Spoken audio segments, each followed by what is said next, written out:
안녕하세요. 이번 2023년 하반기 서초건축교실 건축사의 나의 집짓기 강의를 준비한 251 건축사 사무소 김미소 건축사입니다. 저는 한 5년 전에 집을 지어 지금 살고 있는데요. 건축사로 직접 건축주가 되어본 경험이 있어 오늘 그 이야기를 해보려고 합니다. 기성품을 사는 것이 아닌 나만을 위한 내 집을 지으려고 하면 우리가 건축주로서 정말 많은 선택을 해야 하잖아요. 각 분야의 전문가들을 모신다고 하여도 알아보고 고민해야 되는 주제들이 많은 것 같습니다. 그렇게 지은 집에 살아보니 그때는 이럴 줄 몰랐던 것도 있고 또 계획했던 제 생각과 딱 맞아떨어져 너무 명쾌한 그때 선택들도 있습니다. 내 집 짓기를 위한 모든 것을 다 담을 순 없겠지만 지금의 리뷰가 다음 건축을 준비하고 계신 여러분들께 작은 도움이 되기를 바랍니다. 그럼 처음 땅을 고를 때 살펴보아야 하는 것부터 건축사와 어떤 내용으로 소통하면 내가 꿈꾸는 삶을 담은 집을 지을 수 있을지, 또 그런 집을 구성하는 여러 요소들에 대한 순서로 이야기해 보도록 하겠습니다. 제가 집을 짓기 위해 가장 먼저 했던 일이 무엇이었을까요? 제목은 땅을 선택하는 것이지만 결심입니다. 아파트에 살지 않고 집을 짓는다는 선택은 아직 흔치 않잖아요. 그래서 이를 주변에 이야기했을 때 부정적인 피드백을 많이 받습니다. 집 지으면 10년 늙는다, 많이 들어보신 말이죠. 살 때는 좋지만 팔 때 제값을 못 받는다는 등 저는 이런 말들에 흔들리지 않도록 주택에서 꿈꾸는 나의, 우리 가족의 모습을 그리고 또 끊임없이 그렸습니다. 물론 남편과도 같은 꿈을 꾸기 위해 계속 이야기 나눴고요. 그때의 상상이 집 짓기에 가장 기본이 되는 것 같습니다. 집을 넘어서 내가 선택할 수 있는 나의 삶의 모습인 것 같아요.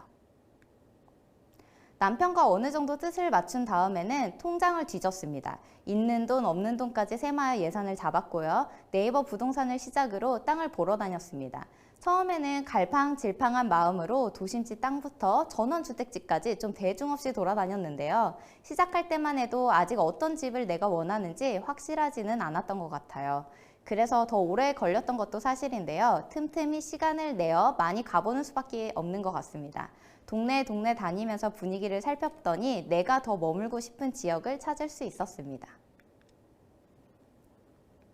지역을 정하고 나면 이제 진짜 시작인데요. 땅을 고를 때에는 도로와의 관계를 가장 중요하게 보셔야 합니다.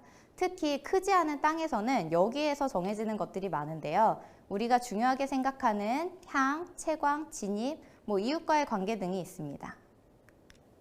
향은 주변의 건물들이 이미 들어서 있다면 이를 바탕으로 보다 쉽게 상상해 볼 수 있는데요. 현장에서도 확인할 수 있지만 위성사진으로 보면 더 쉽게 파악이 가능합니다. 물론 꼭 따라야 하는 것은 아니겠지만 많은 사람들이 선택한 데에는 보편적인 이유가 있을 것입니다. 내 건물에서 확보할 수 있는 채광은 현장에 몇 번 더 가셔서 확인하실 필요가 있습니다. 특히 주변에 다른 건물로 둘러싸인 경우 남양의 땅이더라도 내 땅에 해가 드는 시간은 그렇게 짧을 수가 있으니 자주 시간을 내서 확인해야 합니다. 저는 땅을 보러 갔을 때 가장 먼저 상상해 보는 것이 어디로 들어갈까입니다. 느낌이지만 매일 집으로 들어가는 길이 기분 좋길 바랬고, 그래서 뒷길로 들어가는 듯한 인상을 주는 땅은 피했습니다. 이는 풍수에서도 좋지 않다고 하죠. 그리고 우리가 집에 들어간다고 하면 대문을 열고 땅에 들어가는 모습을 상상하지만 지금 들어가는 대상이 거주자인지 아니면 손님인지를 조금 구분해 보면 우리 가족은 생각보다 자동차를 탄 채 집에 들어가는 경우가 많은 것을 알 수 있습니다. 그래서 때로는 사람의 진입보다 자동차의 진입을 더 중요하게 계획할 필요가 있어요. 저희 집이 그랬고요. 그래서 주차장과 도로와의 관계는 땅을 선택하는 데 아주 중요한 요소입니다. 주차장은 물리적인 한계를 갖기 때문에 좀 더 구체적으로 면적을 살펴볼 필요가 있는데요. 법적으로 필요한 주차구역의 사이즈와 양 옆으로 또 앞, 뒤로 타고 내리며 활동하는 여유 공간이 필요합니다.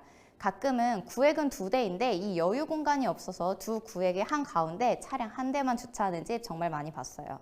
저의 경우 최소 2대의 주차장이 필요했고요. 이는 법적 요구사항과는 별개로 가능하면 3대까지도 제 땅 안에 확보하고 싶었습니다. 물론 주택지에서 집 앞 도로를 내 주차장처럼 사용하는 경우가 많은데요. 일상적으로 내 집이 차에 가로막혀 있는 모습은 그리 유쾌하지는 않은 것 같습니다. 저는 주차하는 과정도 좀 구체적으로 시뮬레이션 하면서 접한 도로가 막다른 도로인지, 도로 폭이나 주변 이웃들이 도로를 어떻게 사용하고 있는지 등을 유심히 살폈습니다. 도시 지역에서는 이 주차장 면적이 땅에서 차지하는 비율이 상당히 큰데요. 그럴 때 유리한 땅이 경사지입니다. 우리가 마당을 갖고 싶은 생각에 주택을 선택하는 경우가 많은데요. 주차장에 많은 면적을 내어주고 나면 남는 땅이 없습니다. 이때 만약 경사지라면 벙커 주차장을 만들 수 있어 비를 안 맞을 수 있는 주차 공간과 함께 충분한 마당을 확보할 수 있습니다. 뿐만 아니라 대지 조건을 잘 활용하면 지상 같은 지하층을 만들기도 용이합니다. 그리고 경사지의 주택들이 조망을 가지고 있는 경우도 많지요.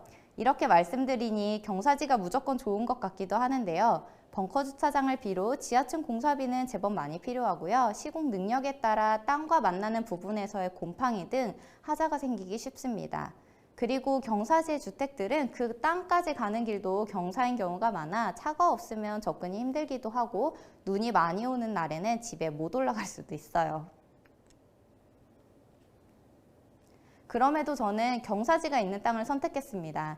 제가 본 지역이 경사지가 많았던 이유도 있고요. 자연 녹지 지역으로 건폐율이 낮아 저희 가족의 충분한 공간 확보를 위해서는 적극적으로 지하층을 활용해야 했습니다. 살아보니 겨울에 눈이 온다는 소식을 들으면 우선 눈 쓸 준비를 하게 됩니다. 다행히 저희 집까지 이어지는 길은 이웃들이 내 집 앞 눈쓸기를 열심히 하고 있어 괜찮은데요. 주변 이야기를 들어보면 중간에 빈 땅이 있건 한 경우 도로가 관리되지 않아 차를 밑에 두고 다니기도 한다고 하더라고요. 저는 향, 채광, 진입 이런 거는 땅을 구매하기 전에 충분히 살펴봤는데 이웃에 대해서는 깊게 생각하지 못했던 것 같아요.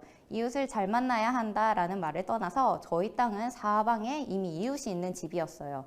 그만큼 공사로 인한 민원이 많을 수밖에 없는데요. 대신 불확실한 요소는 없이 모든 정보를 가지고 설계를 할 수 있었습니다. 주변에 빈 땅이 있다는 것은 언제든 건물이 새로 들어설 수 있다는 것인데 그게 언제 어떤 형태인지는 알 수 없는 것이니까요. 그럼에도 공사 내내 다음에 다시 특히 경사지에 집을 짓는다면 동네의 가장 위쪽 땅을 골라야겠다 하는 생각이 들긴 했습니다. 물론 꼭대기 집의 단점도 있을 거예요. 높은 만큼 집에 가는 길도 길 거고 산과 더 가까워 산사태나 산짐승 등을 걱정할 수도 있습니다. 다른 또 땅을 선택하기 전에 미리 알아야 할 것은 무엇이 있을까요? 내 땅이라고 내 마음대로 할 수 없으니 토지 이음에 들어가 건폐율, 용적률, 지구계획 등을 한번 살펴봐도 좋을 것 같고요. 도시 지역의 땅을 고른다면 대부분 문제되지 않겠지만 전기나 상하수도, 가스 등의 인입 여부를 확인해야 합니다. 내 땅이 연결되어 있지 않다면 안 되는 일은 아니지만 어디서 끌고 오느냐에 따라 예상치 못했던 비용이 많이 발생하기 때문이에요. 그리고 측량을 통해 경계를 명확히 하는 것도 좋을 것 같고요. 전봇대나 과실수 등 땅을 점유하고 있는 것이 있는지 살펴봐야 합니다. 내 땅이 되어도 함부로 옮길 수 없는 것들이라 미리 협의하지 않으면 공사 시작에 차질이 생길 수 있습니다. 저희 땅이 그랬는데요. 한전에서 나와 전봇대를 옮기기를 또 이웃이 경계를 넘어 심어놓은 나무를 캐어가기를 기다리느라 공사 기간이 한 달 이상 늦어졌습니다. 마지막으로 가장 중요한 한 가지 덧붙이자면 결혼 상대를 만나는 것처럼 내게 우리 가족에게 느낌 좋은 기분 좋은 땅이 있는 것 같아요. 꼭 그런 땅을 만나시길 바랍니다. 그럼 다음 강의에서는 땅을 계약한 이후의 이야기를 해보겠습니다. 감사합니다.